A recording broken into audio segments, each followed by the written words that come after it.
He kōna ipurangi tēnei nā te reo irirangi o Aotearoa. Warning, content in this episode is graphic and includes discussion around suicide and anxiety and may not be suitable for all listeners. She is unstable, emotionally rapid, changing from smiles to tears, over-talkative, with unnecessary detail and generally overactive. She sees fancied resemblances to her relatives and those about her. She has been restless, sleepless, noisy since admission, singing and chattering constantly. There is a religious vein in most of her talk.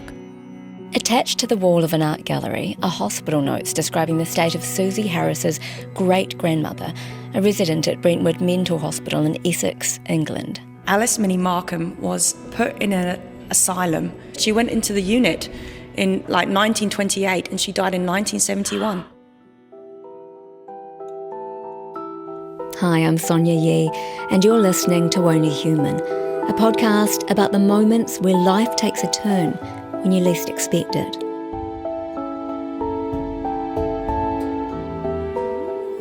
This story, An Invisible Battle, is about resilience and a woman who lives deep within her internal world.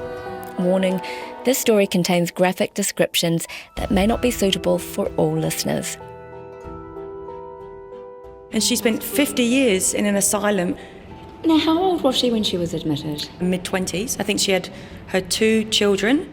And not long after that, Alice's moods and behaviour changed, possibly due to some form of postnatal depression, which even today isn't widely understood.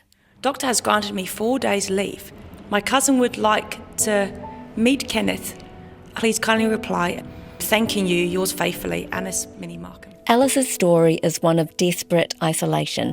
When she was admitted to Brentwood Hospital, her family was simply told she'd passed away. My auntie was researching the family tree and was like, what happened to this great-grandmother that died in the 20s? She didn't. She died in 1971 and no one knew. So she'd write these letters and then they get returned to sender. Alice had even written to one of her daughters, unaware that her daughter had died many years beforehand.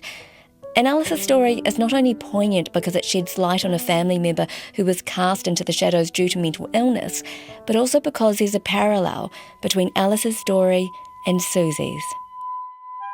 Locked in the dark, no life, no breath, sucking my soul, it's white and dead, white sheets, white pillow. Is this where I belong? Sometimes is this I hear the yells, shouts and anger, tiny window, such a tiny window. I remember being put into ICU and my room was like a box with a mattress on the floor. And a window that was about 20 centimetres squared. And even then it looked out into a courtyard of concrete. You know, it's the kind of stuff that in prison we'd lock someone in solitary confinement and call it a punishment, and then we do the same in a hospital where we think people are going to get well. Throughout her childhood, Susie struggled with mental illness, and as she got older, this led to a series of suicide attempts. So my first admission was 2010 at Te Whare o Matarangi. That was about 9 years ago. So I would have been 22. I went in believing that I was broken, came out thinking I was even more broken. Now the thing about Susie is that her mental illness came out of a search for meaning. Even as a child, she was confounded by big picture questions about the meaning of life and her purpose within it. And over the years, she's been given diagnosis after diagnosis, starting with generalised anxiety disorder. And then I got a schizophrenia diagnosis at one point, which I didn't even know until I read through my notes. I guess the final diagnosis I got given was complex PTSD. PTSD, which is post-traumatic stress disorder. And I think the complex just kind of means that you've got a very flawed kind of view of your identity within that. So you've kind of had the trauma, but I guess from the trauma, you've kind of built your identity around it.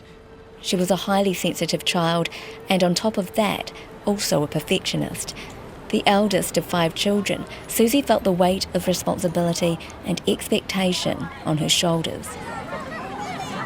She describes her family life as beautifully chaotic. Her parents had a thirst for adventure, which meant that Susie and her siblings were regularly uprooted, shifting to different locations and new schools, and later to another country. But this beautiful chaos was sending Susie into a space where she was trapped in her own head. And even at an early age, her fear and pain was starting to manifest physically. I think the self-harm probably started at a younger age than before I started cutting. And so I remember as a child getting stuck in these obsessive compulsive behaviours. I guess if I did something wrong, or maybe if I was having a hard day or school was difficult, let's say, I'd be like hitting my legs, pinching my skin. The school that I was at, my classroom was downstairs and the school toilets were upstairs. And I would walk upstairs to the school toilets, lock myself in a cubicle, and I'd spin around until I got really, really dizzy, in the hopes that when I walked back downstairs to my classroom, I'd fall down the stairs. And I've got these strange diary entries when I was like 9 or 10 saying, I went to school today, I didn't break a leg or die, but the weather's nice. I was just almost doing these behaviours without even quite knowing while I was doing them. And did anybody start to clock it, like the teachers or your parents? No, I think I knew it was strange enough that I didn't want to talk about it. But I was just stuck in this strange routine of doing these things and thinking that maybe if I was able to inflict pain on myself, it might cancel out any unpredictable pain that might come out. It became a coping mechanism that in Susie's head prevented bad things from happening. But something awakened in her. The first time she accidentally cut herself, she was in the bath when she nicked her leg with a razor. And in that moment, she felt a strange sense of release. I felt present and grounded in a way that I hadn't felt before. It felt like my brain had no skin and I had no boundaries. Like I didn't know where I stopped and the world began, and my thinking just felt so much bigger than me. I was dyslexic as well, so I hated school, and life felt bigger and everything just felt overwhelmingly huger than I could get my head around. And then suddenly in that moment, there's this really strong, bittersweet feeling of pain. My brain went from all of these things and then nothing.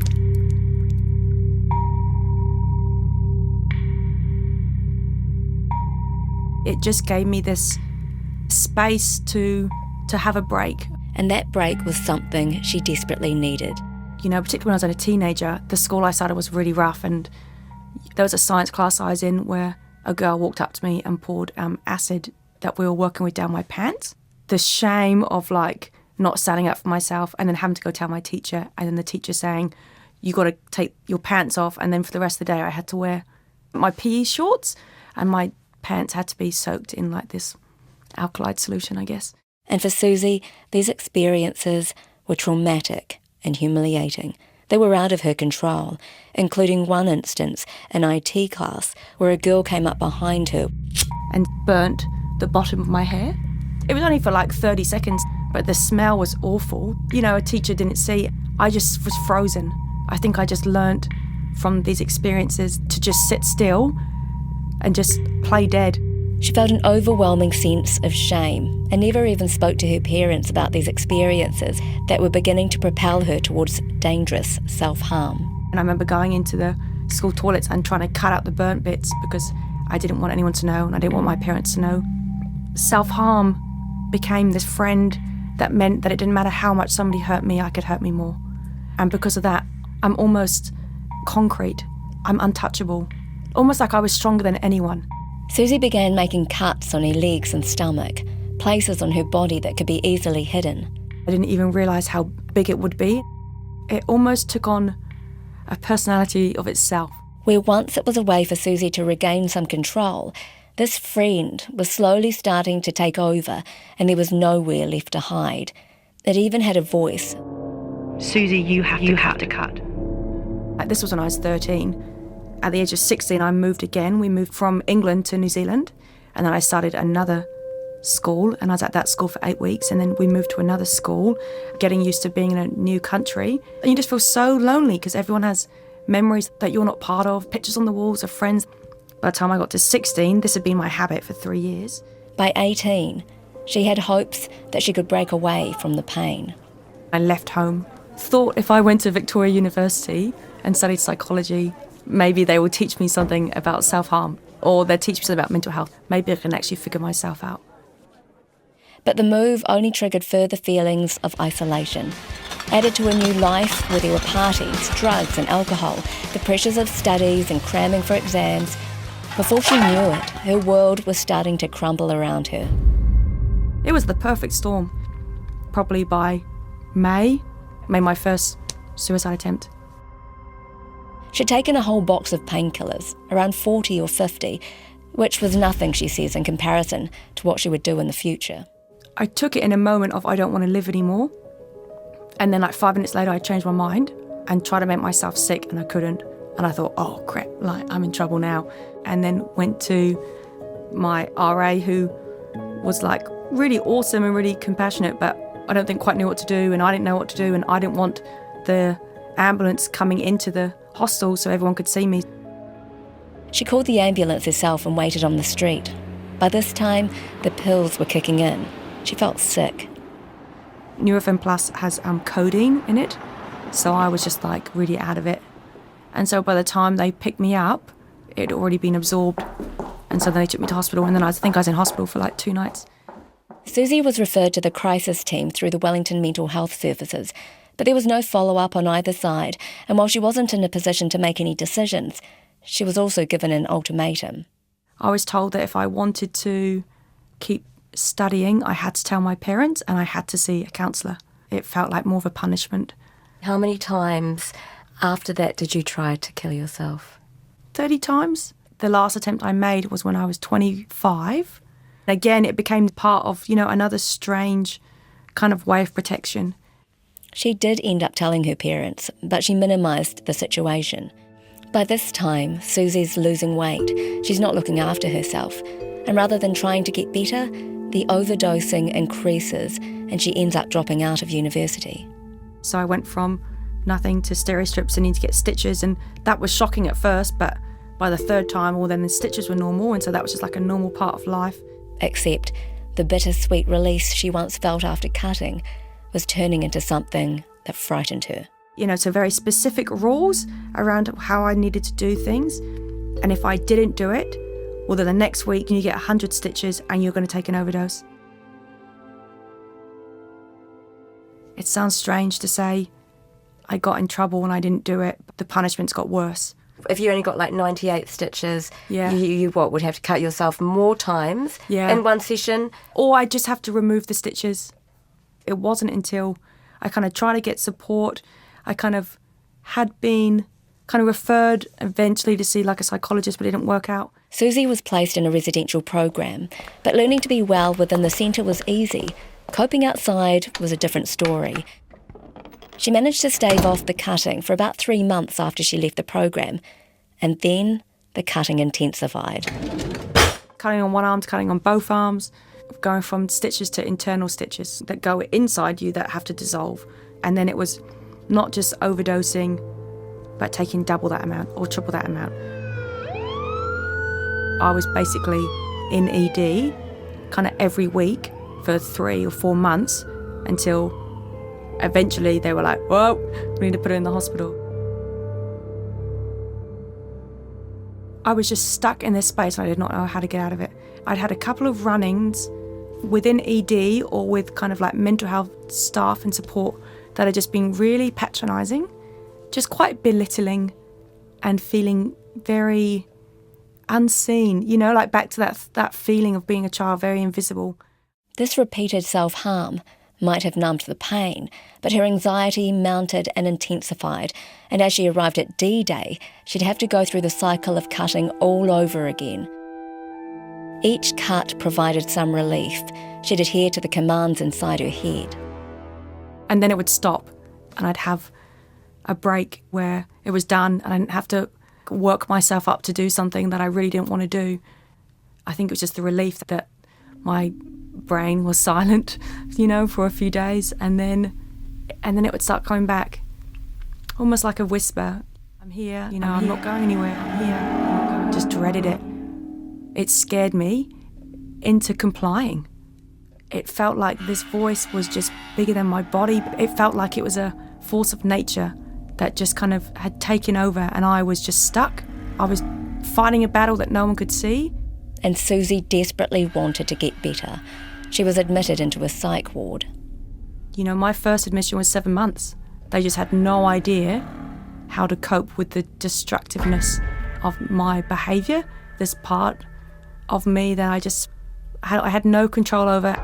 And what's more, she was left with no sense of self-worth. One of my sisters printed me out a photograph of us as a family, and she came to visit me, and I'd ripped myself out of the picture. I didn't think I should be part of the family. And so she came back the next week with another picture that was laminated. Maybe you didn't even feel human by that stage. I just felt like I was wasting air, for other people. I just was exhausted, and I just had no fight left in me to keep pushing me to keep going. With the support of her family, Susie finally got on the mend. Part of that was learning how to manage her thoughts and fears. This is just like a terrified part of myself that is just so scared of being hurt that it will do whatever it takes to stop it. Normally it only comes up now if I do something wrong. If I accidentally offend someone, or if I say something that hurts another individual, I feel this big feeling of I'm bad and I'm horrible and I need to not do this to people, so I need to be punished. And then I think, no, slow down. Let's just find out first how this person feels. If I break a glass or something doesn't quite go perfectly, instead of going, oh, I'm so bad, I'm an awful person, just thinking, you broke a glass, it doesn't mean that you need to try and end your life. So I had to really teach myself truth. It's almost hard to believe that Susie was once so confounded by her own fears, because today she's a woman who's warm and engaging. She radiates a kind of light that invites you in. Now, one of the driving factors that helped her to heal was the idea of having an exhibition. And Monuments of Hope for me is, I guess, trying to show that the experience, although painful and debilitating, also has the ability to give you great insights and great growth. And for me, it's made me who I am today. On the left side of the gallery wall, there's a row of polystyrene and smaller plastic cups that have been paired up. Some have her name written on them in vivid marker, others have just her initials. The spelling varies as we walk across the length of the display. And then we have cups from an incredible nurse that I had when I was in the hospital, who noticed that I was saving these cups and started drawing pictures on them of like the sea with fish swimming in them, clouds, mountains. He would intentionally spell my name wrong as kind of a joke because other nurses had been spelling my name wrong. Because it's like somebody sees you. Yeah, totally. For the first time. Yeah. I just felt like I was giving back my humanity. Which was crucial to Susie's recovery in a health system that sees its patients not as individuals, but as their diagnosis. People without diagnosis can have a hard day and get a bit angry, and that's okay because they're a human having a human emotion. But as soon as you've got a diagnosis and you're having a hard day, you're sat down and you're asked if you're taking your meds. Some of my friends have been told horrific stuff, diagnosis as being worse than cancer. And then we wonder why people leave and commit suicide. When I was really unwell, what I really needed to hear was hope, that life was beautiful and rich if I was able to just keep fighting. Another work is made from laddered tights wrapped around a twisted form. For Susie, this is a representation of how self-harm would look if she met it on the street. A lot of this is like bandages and stuffing, because I used to have to get stitches, and I had operations a couple of times on my arms, and then they'd wrap it in like a bit of like cotton wool over your arm before they put the sling on. So I kind of incorporated the things that were part of my, I guess, healing, and then putting it into it. And then also someone else came in and said, oh, it looks like a brain under pressure and in pain, and this was part of my behaviour and this is what I did, but who I am as an individual, I'm more than those things. A series of large staged photographs line the far end of the gallery. Susie poses for the camera, her bare arms painted in gold and her scars in full view. It's confronting and raw. The raised marks crisscross her way up her arms, and there are too many to count. The lines blur and merge, and it's hard to see where one cut begins and another one ends. So even when this photo was taken, I continued self-harming, and now this arm in the photo no longer exists because it's kind of different now. Yeah. And you've actually got a big mark there. A big scar. So that was when I was 24, nearly 25. A lot of my time in hospital, I don't even remember because I was just so unwell. I've got very little feeling in my arms just because I cut through nerves. But basically I ended up cutting 2 tendons in my arm. That kind of big scar, that's actually a skin graft off my leg. And then if you're not, hope you're not squeamish, but it's kind of, so where the tendon kind of healed is kind of stuck. So it's kind of all been twisted and kind of healed. If you were to think back to the 25-year-old you and then you now, when you look in the mirror, what do you see? I feel like I see myself for who I was when I was a child but didn't know was there. Someone that is very strong. I don't even know how I'm alive today. There's just so many close calls. It just shocks me. But I think when I see myself in the mirror, I feel proud and I feel strong and I feel just bewildered as well, because I can't quite get my head around the fact that I'm 32, and even having this exhibition, even for me to sit in that space and to see the words that I'd written 7 years ago wasn't that long ago. I'm so much more than all these bad things that I thought I was. And I think that was a big part of like my recovery, was just really having to fight against a lot of those beliefs, and had to really explore the way I saw myself and the ways that I wasn't kind to myself.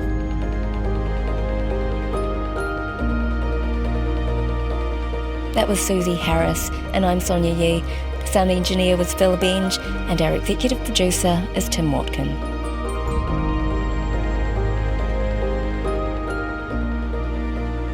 If you need help or have concerns around depression, suicide or anxiety, free call or text 1737 anytime for support from a trained counsellor, or call 0800 Lifeline.